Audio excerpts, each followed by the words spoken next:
오늘도 다양한 종목들 특징주로 거론이 되고 있는데요. 첫 번째 종목 바로 열어보겠습니다.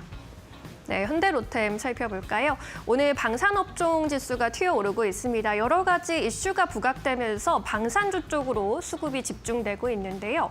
먼저 한국과 아랍에미리트가 350억 달러 규모의 방산 협력을 확정한 것으로 나타나고 있습니다. 이 방산 협력의 프레임워크 양해각서 MOU도 체결한 것으로 확인이 됐는데 이 350억 달러 규모가 원화로 환산을 해보면 기존에는 20조 원 규모로 추정이 됐었는데 이 규모가 50조 원으로 늘어났다라는 점에서 시장에서 큰 호재로 해석을 하고 있는 상황입니다. 그리고 지정학적 리스크도 계속해서 방산주에 영향을 주고 있는데요. 미국과 이란이 스위스 제네바에서 3차 핵 협상을 진행했는데 뚜렷한 성과 없이 종료가 된 것이라는 외신 보도가 나왔죠. 이제 다음 주에 오스트리아 빈에서 기술적인 차원의 논의를 재개할 것이라고 했는데 핵심적인 쟁점은 여전히 팽팽하게 맞서고 있습니다. 외신 보도에 따르면 이란은 미국이 요구하는 핵시설 해체에 대해서는 거부하는 입장을 고수하고 있는 것으로 전해졌고요. 결국에 이 간극이 좁혀지지 않는다면 협상은 이어지더라도 시장은 계속해서 리스크를 이 방산주의 가격에 반영할 수밖에 없다라는 전망이 나타나고 있습니다. 그리고 우리나라에서 금융위 부위원장이 경북의 방산 로봇 업체들을 방문한 것으로 알려졌는데요. 이 부위원장이 방산의 미래가 달려 있다면서 국민 성장 펀드를 활용해서라도 이 방산 산업을 지원을 확대할 것이다라는 취지의 발언을 했습니다. 이런 발언까지 소화하면서 오늘 방산주 전반적으로 시세가 좀 붙고 있는데요. 함께 흐름 확인해 보시죠. 현대로템이 5%대 오름세입니다. 23만 2,500원 거래되고 있고요. 윗골이 조금 달곤 있지만 시장 대비 선방해주고 있습니다. 한국항공우주도 5%대 강세 흐름 가져가고 있고요. 한화시스템, LIG 넥스원, 하나에어로스페이스까지 오후장에서도 상승 흐름 유지됩니다. 모두 1에서 2%대 상승세로 움직이고 있습니다. 방산주 점검해봤고요. 이어서 두 번째 특징주 열어보겠습니다. 한미 반도체 살펴보도록 하겠습니다. 해외 고객사의 장비 공급 소식에 오늘 상승세 보이고 있는데 반도체 섹터 안에서는 희비가 조금 엇갈리는 모습입니다. 일단 간밤 엔비디아의 주가가 뉴욕 증시에서 5%나 밀려났고요. 필라델피아 반도체 지수도 3%가량 하락하면서 전반적으로 반도체 분위기가 다소 부진했습니다. 엔비디아가 호실적을 기록했는데도 불구하고 하락한 이유 크게 네 가지로 좀 꼽히고 있는데 일단 호실적이 너무나도 당연해졌다라는 거죠. 실적을 발표하기 전부터 이미 투자자들은 예상치를 상회할 것으로 예상을 하고 있었고 폴리마켓에서 95%의 투자자들이 예상치 상회를 전망했다라는 점에서 만약에 서프라이즈가 아니었다면 주가 급락이 더 깊었을 것으로 예상해 볼 수 있습니다. 그리고 오픈 AI 투자 관련해서 불확실성도 주가의 발목을 잡고 있는 요인이죠. 엔비디아가 이번에 내놓은 보고서 중에서 오픈 AI와 투자 계약을 마무리 짓고는 있는데 거래가 완료될 것이란 보장은 없다라고 말한 이 대목에서 투자자들이 오픈 AI가 현금 투자를 좀 줄이는 것 아닐까라는 그런 우려감을 또 나타내기도 했습니다. 그리고 메모리 병목 현상과 관련해서 미결제 장기 공급 구매 의무액이 증가했다라는 점도 시장에서 좀 지적이 받은 부분입니다.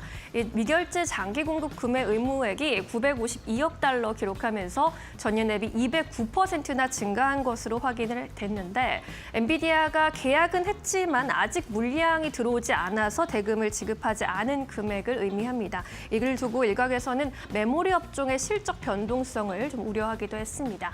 그리고 AI 업황을 두고 올해는 좋을 것이란 이야기는 이미 너무나 많이 나왔는데 관건은 내년 그리고 내후년이라는 거죠. 디모터 에셋의 리서치 분석에 따르면요. 현재 AI 인프라 구축을 두고 야구로 비유를 하자면 5회 말이냐, 2회 말이냐라는 논쟁이 진행 중이다라고 했습니다. 이제 일각에서는 5회 말로 접어들었기 때문에 이제는 수요가 꺾일 것이다라는 관측. 하지만 여전히 엔비디아 측에서는 2회 말까지밖에 오지 않았기 때문에 앞으로 더 갈 길이 멀다라고 주장을 하고 있는데 이렇게 팽팽한 주장이 맞서는 것이 주가의 발목을 잡고 있다라는 분석입니다. 이런 뉴스 소화하면서 오늘 반도체 투탑은 하락 출발하기도 했는데요. 워낙에 개인 투자자들의 관심이 집중되고 있기 때문에 삼성전자 같은 경우에는 장중에 상승 전환을 하기도 했고요. 현재 구간 또 2%대 오름세 보여주고 있습니다. 22만 2천 원 선 지나가는 모습. 하이닉스는 소폭의 약세. 어제 너무 많이 급등했기 때문에 오늘의 조정은 귀여운 수준입니다. 한비 반도체도 16%대 급등세 가져가고 있고요. 32만 원 선, 32만 1천 원에서 움직이고 있습니다. 네, 이렇게 반도체주 점검해봤고요. 이어서 세 번째 특징주 열어보겠습니다. 네, 한국전력 살펴보도록 할까요? 한국전력의 영업이익이 이제 시장 기대치 대비해서 42% 하회한 것으로 확인이 됐습니다. 이러한 어닝 쇼크의 주가도 타격을 받을 수밖에 없는 오늘입니다. 매출액의 경우에는 지난 4분기에 23조 6천억 원 수준, 전년 동기와 거의 비슷한 수준으로 집계가 됐고 영업이익이 전년 동기 대비 18% 하락하면서 1조 9천억 원 수준으로 집계가 됐습니다. 순이익도 시장 기대치를 밑돈 것으로 확인됐습니다. 이 자회사에서 대규모 해외 사업 손실이 이번 실적에 좀 반영된 것으로 보이고요. 그리고 유가가 지정학적 불안 속에 상향 추세를 보이고 있다라는 점이 앞으로 실적의 불안 요인으로 보입니다. 유가의 가정을 상향하면서 증권가에서 26년 이익 전망치를 8% 하향 조정했고요. 실적뿐만 아니라 배당에도 좀 실망이 있었습니다. 25년 주당 배당금 1,540원 정도로 나타났는데 이런 배당 성향 상향을 기대했던 투자자들에게는 실망스러운 요인으로 잡히고 있는 상황입니다. 이렇게 실적을 공개하고 나서 오늘 나온 증권사 리포트들 좀 모아봤는데요. 메리츠증권에서는 리뷰하는 리포트에서 실적과 배당 모두 아쉬웠다라면서 7만 4천 원대 제일 낮은 목표 주가를 유지하기로 했습니다.